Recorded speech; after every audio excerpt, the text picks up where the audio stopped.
سانحہ کربلا کے بعد عمر بن سعد نے اپنے لشکر میں سے قتل ہونے والوں کو 11 محرم کو دفن کیا۔ سیدزادوں اور اصحاب کے 72 جسد مبارک بے غور و کفن چھوڑ کر اور اہل بیت کو قیدی بنا کر کوفہ کی طرف دربار ابن زیاد کی طرف بڑھنے لگے۔ نواسۂ رسول صلی اللہ علیہ وآلہ وسلم، اہل بیت اور صحابہ کے سر مبارک نیزوں پر ہیں۔ امام طبری روایت کرتے ہیں کہ ابن سعد نے خولی کے ہاتھ امام عالی مقام کا سر اقدس ابن زیاد کے دربار میں بھیجا۔ خولی جب کوفہ پہنچا تو رات کا وقت تھا، اس لیے وہ سر مبارک کو اپنے گھر لے گیا اور ایک برتن میں ڈھانپ کر رکھ دیا۔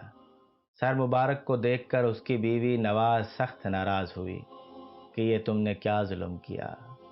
وہ بیان کرتی ہیں کہ خدا کی قسم میں نے دیکھا کہ ایک نور برابر آسمان سے اس برتن تک ستون کی مانند چمک رہا ہے، اور میں نے سفید پرندے دیکھے جو برتن کے ارد گرد منڈلا رہے تھے۔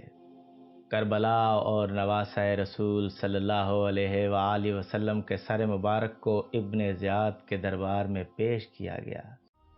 عبید اللہ ابن زیاد کی سیدہ حضرت زینب سے گفتگو ہوئی اور آپ کے دیے جانے والے جوابات بھی تاریخی کتابوں میں نہایت پرسوز انداز میں لکھے گئے۔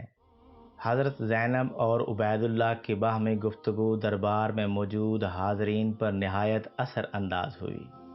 کوفے میں ہونے والے دلخراش واقعات میں سے ایک واقعہ یہ بھی ہے کہ عبید اللہ کے پاس جب سید الشہداء حضرت امام حسین رضی اللہ تعالی عنہ کا سر پیش کیا گیا تو اس نے اپنے ہاتھ میں موجود چھڑی کے ساتھ آپ کے ہونٹوں اور دانتوں کی بے حرمتی کی، تو دربار میں موجود صحابہ رسول خدا زید بن ارقم رضی اللہ تعالی عنہ یہ گستاخی دیکھ کر رونے لگے اور کہنے لگے اس چھڑی کو ان کے ہونٹوں سے اٹھا لو۔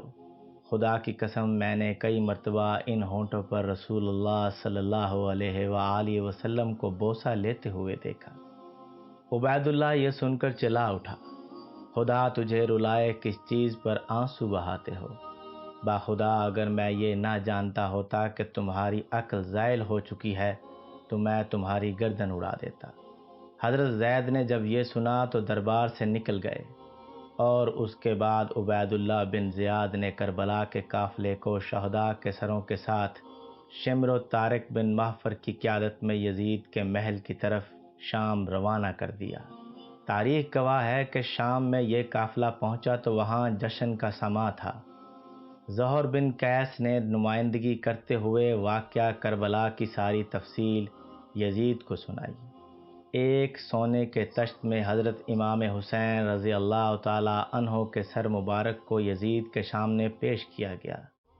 یزید نے جب نواسۂ رسول صلی اللہ علیہ وآلہ وسلم کے سر مبارک کی توہین کی تو وہاں موجود حاضرین نے اعتراض کیا، جس میں قابل ذکر یحییٰ بن حکم اور صحابہ رسول حضرت ابو برز اسلمی تھے، جن کو یزید نے اپنے محل سے نکال دیا۔ اس کے بعد دختر سیدہ کائنات حضرت زینب نے ایک تاریخ ساز خطبہ یزید کے دربار میں دیا، جس سے وہاں موجود لوگوں کے دل لرزا اٹھے۔ یزید جب پشیمان ہوا تو اس نے قافلے کو آزاد کرتے ہوئے مدینہ بھیج دیا۔ مدینے کے لوگوں کو واقعہ کربلا کی خبر مل چکی تھی۔ جیسے ہی قافلہ مدینے پہنچا تو وہاں قیامت برپا ہو گئی۔ حضرت امام زین العابدین کی نظر روضہ رسول صلی اللہ علیہ وآلہ وسلم پر پڑی تو آپ بس اتنا کہہ سکے، یا رسول اللہ صلی اللہ علیہ وآلہ وسلم اپنے نواسے کا سلام قبول فرمائیں۔ بس ان کے بعد مدینہ میں ایک نہ تھمنے والا آنسوؤں کا سیلاب آ گیا۔ اب آپ کو بتاتے ہیں کہ شیر خدا حضرت امام حسین رضی اللہ تعالی عنہ کا سر مبارک کس نے اور کب دفن کیا گیا۔ اس بارے میں 5 روایات ملتی ہیں۔ سب سے پہلی روایت علامہ قربی اور شاہ محدث دہلوی سے ہے کہ یزید نے اسیران کربلا اور سر انور کو مدینہ بھیجا، جہاں پر حضرت امام زین العابدین نے سر مبارک کو حضرت حسن یا حضرت سیدہ فاطمہ سلام اللہ علیہا کے پہلو میں دفن کیا۔ اور دوسری روایت میں ابو ریحان البرونی کہتے ہیں کہ اسیران کربلا کو 40 روز کے بعد کربلا واپس آ کر سر مبارک کو جسد مبارک کے ساتھ ملا کر دفن کیا۔ اور تیسری روایت میں بیان کیا گیا ہے کہ یزید کے حکم پر سر امام حسین رضی اللہ تعالی عنہ کو ہر شہر میں لے جایا گیا۔ اسکلان پہنچا تو وہاں کے امیر نے اسے دفن کر دیا۔ چوتھی روایت میں ہے کہ اسکلان میں جب فرنگیوں کی حکومت قائم ہوئی تو 548 ہجری میں طلحہ بن زریق نائب مصر نے اسکلان سے سر انور کو لیا اور مصر لے گیا۔ وہاں اس نے مشہد حسینی بنوا دیا۔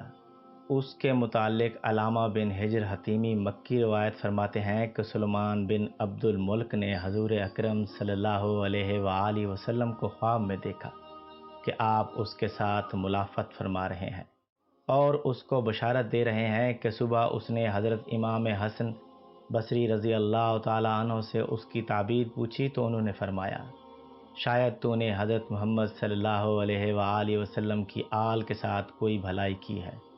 ہاں، مجھے ایک بات یاد ہے، نواسۂ رسول حضرت امام حسین رضی اللہ تعالیٰ عنہ کے سر مبارک کو خزانہ یزید میں دیکھا تو میں نے ان کو 5 کپڑوں میں کفن پہنایا اور میں اپنے ساتھیوں کے ساتھ ان پر نماز جنازہ پڑھی اور انہیں قبر میں دفن کر دیا۔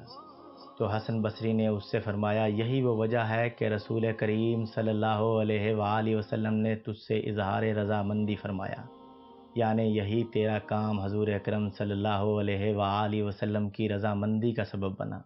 سلیمان بن عبد الملک کے بعد اس کے جانشین عمر بن عبد العزیز نے سر مبارک کو نکالا اور کربلا جا کر خود جسد مبارک کے ساتھ دفن کر دیا۔ ایک روایت میں آتا ہے کہ جب منصور ابن جمہور نے شام کو فتح کیا تو شہر میں داخل ہونے کے بعد وہ یزید کے خزانے والے کمرے میں گیا۔ وہاں پر اسے سرخ رنگ کی ایک ٹوکری ملی۔ منصور نے اپنے غلاموں سے کہا کہ اس ٹوکری کو حفاظت سے رکھو، یہ بنی امیہ کی قیمتی خزانوں میں سے ایک خزانہ ہے۔ لیکن جب اس کو تھوڑے عرصہ کے بعد کھولا تو دیکھا اس میں امام حسین رضی اللہ تعالیٰ عنہ کا نورانی سر ہے جس سے عطر کی خوشبو آ رہی ہے۔ اس نے اپنے غلام کو حکم دیا کہ ایک کپڑا لاؤ اور اس نے سر کو اس کپڑے میں ڈھانپ دیا اور پھر کفن کرنے کے بعد اس سر کو دمشق میں باب فرادیس کے پاس دفن کر دیا۔